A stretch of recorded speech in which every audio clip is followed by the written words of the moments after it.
Hello मेरे maths के दीवानों। आज के वीडियो में हम खेल खत्म करने वाले हैं इस तरह के भिन्नों वाले प्रश्न का, जिसमें कभी किसी भिन्न के अंश को बढ़ा दिया जाता है और हर को घटा दिया जाता है, या दोनों को ही बढ़ा दिया जाता है या दोनों को घटा दिया जाता है। तो इस तरह के प्रश्न की प्रॉब्लम अब आपकी हमेशा के लिए खत्म हो जाएगी और कभी भी आपकी आने वाली एग्जाम में इस तरह का प्रश्न कभी नहीं छूटेगा। चलिए स्टार्ट करते हैं आज का महत्वपूर्ण प्रश्न। इस तरह के प्रश्न आपको जनरली सभी एग्जाम्स के अंदर देखने को मिल जाते हैं। देखिए क्या कह रहा है, यदि किसी भिन्न का अंश 20% बढ़ा दिया जाए। क्या कर रहा है भाई, भिन्न का जो अंश है उसको 20% बढ़ा रहा है और हर को 10% घटा दिया जाए तो भिन्न का मान 16/21 हो जाता है। मूल भिन्न क्या है? तो हम मान लेते हैं कि मूल भिन्न क्या है, हमारी x/y है। ठीक है। अब आप जानते हो कि किसी भी भिन्न में ऊपर वाला अंश होता है और नीचे वाला क्या होता है, हर होता है। अब ये क्या कर रहा है कि अंश को 20% बढ़ा रहा है, मतलब 120/100 आपको लिखना है, क्योंकि परसेंट हटाएंगे तो नीचे 100 आ जाएगा। इनटू हर को 10% घटा रहा है, मतलब 90 रह गया अब आपका 90/100। ऐसा करने से वो जो मूल भिन्न है वो परिवर्तित होकर 16/21 हो जाती है। ठीक है, इस तरह से सेट करेंगे। इसी प्रश्न को अभी मैं और शॉर्ट करके बताऊंगा, पहले आप इस तरह से समझ लीजिए। अब देखिए, यहां 100 से 100 कट जाएगा, 0 से 0 कट गया और 3 से काटेंगे तो ये 4 बार कट जाएगा और 3 से ये 3 बार कट जाएगा। तो ऊपर कितना बचा, आप चाहें तो यही काट सकते हो, 4 एकम 4 और 4 चौक 16 और 3 एकम 3 और 3 सत्य 21। तो x/y बराबर कितना आया, 4/7। यानी मूल भिन्न हमने x/y मानी थी, तो यही हमारे क्या हो जाएंगे, आंसर। लेकिन इसको और शॉर्ट तरीके से हम कर सकते हैं। देखिए, भिन्न का अंश, भिन्न का अंश कितना बढ़ा रहा है, 20%, तो इसको लिख दीजिए 120% बटे हर को 10% घटा रहा है, हर मतलब y को 10% घटा रहा है, मतलब अब ये 90% बचा। ऐसा करने से भिन्न का रूप बदल के 16/21 हो रहा है, तो ये हमने लिख दिया। अब यहाँ देखिए, एक जीरो से एक जीरो कट गई, 3 से यहाँ पर 4 बार कट गया, 3 से 9 3 बार कट गया, 4 से 1 और 4 से ये 16 बार, 3 एकम 3 और 3 सत्य 21 और परसेंटेज से परसेंटेज भी कैंसिल हो जाएगी। तो x/y बराबर 4/7। तो ये तरीका मैं आगे के प्रश्नों में अपनाऊंगा, आपको यही ध्यान रखना है और इसी तरीके से करना है। ठीक है, बढ़ते हैं नेक्स्ट क्वेश्चन पर। देखिए, एक भिन्न के अंश में 25% की वृद्धि। भाई भिन्न का जो अंश है ना वो x मानना है और इसमें 25% की वृद्धि, मतलब 125% कर दिया भाई इसको।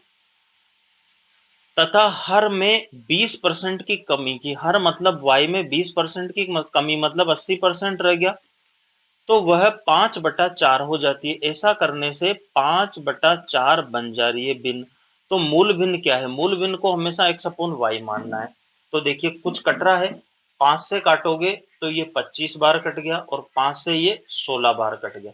ठीक है, फिर 5 एकम 5 और ये 5 बार कट गया, 4 एकम 4 और 4 चौक 16।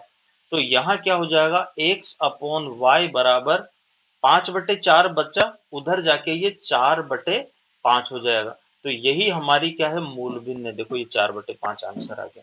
नेक्स्ट और देखते हैं, एक भिन्न के अंश में 200% की वृद्धि की।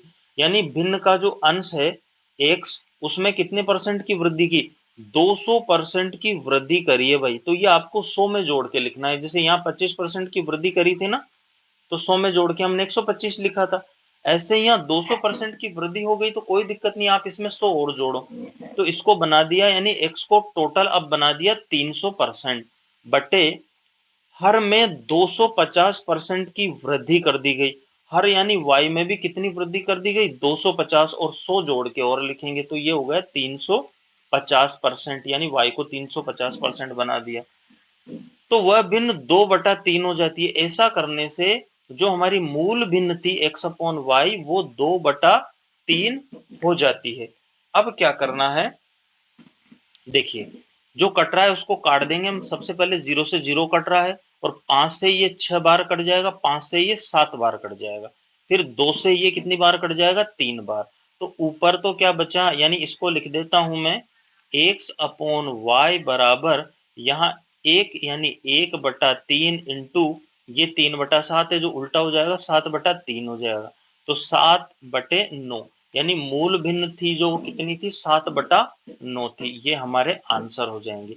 इसके अलावा इस वीडियो में एक क्वेश्चन में बोनस दे रहा हूं जो कि ये है, पिछले वीडियो में इस तरह के क्वेश्चन मैंने आपको बताए थे, तो ये एक और नए तरीके का क्वेश्चन मेरे सामने आया तो मैंने इसको इसमें डाल दिया इस वीडियो के लिए। ये बोनस क्वेश्चन, चले इसको भी देख लेते हैं, ध्यान से देखना।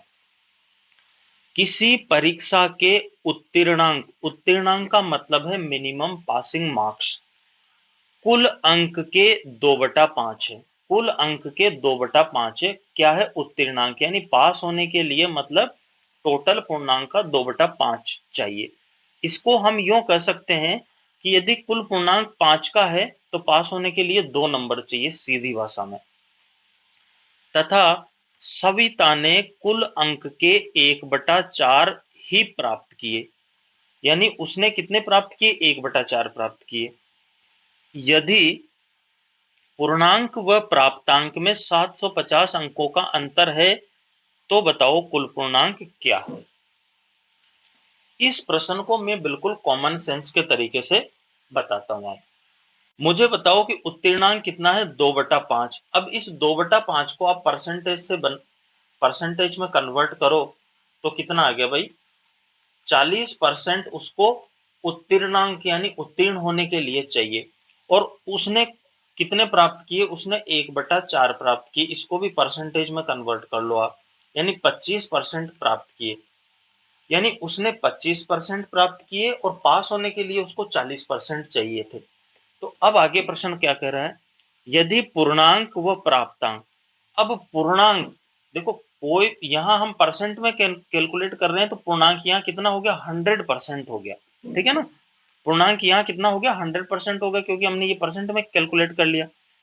तो पूर्णांक व प्राप्तांक, पूर्णांक हमारा 100% हो गया, प्राप्तांक कितना है भाई, प्राप्त उसने किए 25%, तो इसका अंतर दिया हुआ है, यानी पूर्णांक और प्राप्तांक का जो अंतर है वो कितना है, 750 अंकों का है, ठीक है।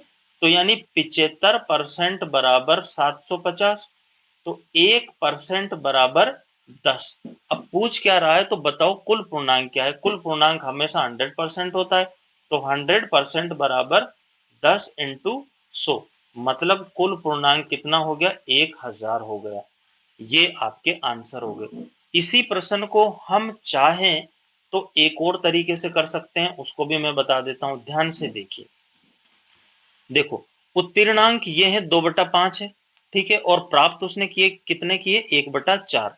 तो यहाँ जो हमारा हर है वो 5 है, यहाँ हमारा हर है जो 4 है। तो 2/5 को हम 4 से ऊपर नीचे मल्टीप्लाई कर देंगे तो ये बन गया 8/20, यानी 20 अगर कुल पूर्णांक है तो 8 नंबर उसको पास होने के लिए चाहिए। इसका हर भी हमें कितना बनाना है, 20 बनाना है, तो इसको 5 से मल्टीप्लाई करना पड़ेगा, तो यानी 5/20, यानी उसने 20 में से 5 प्राप्त किए, जबकि उसको 20 में से 8 नंबर पास होने के लिए चाहिए थे। अंतर कितना हो गया, 15, यानी 15 इकाई का जो मान आपको दे रखा है वो 750 दे रखा है। तो 15 एकम 15 और 15 5 75 और 0, एक इकाई का मान कितना निकल के आया, 50 निकल के आया। तो बताओ कुल पूर्णांक क्या है। कुल पूर्णांक क्या है भाई, यहां से देखो तो ठीक, यहां से देखो तो ठीक, 20 इकाई है, तो 20 इकाई का मतलब हुआ कि 50 गुणा 20, तो कितना हो गया भाई, 1000 हो गया। तो मैंने दोनों ही तरीकों से इस बोनस प्रश्न को सॉल्व करके आपको बता दिया है।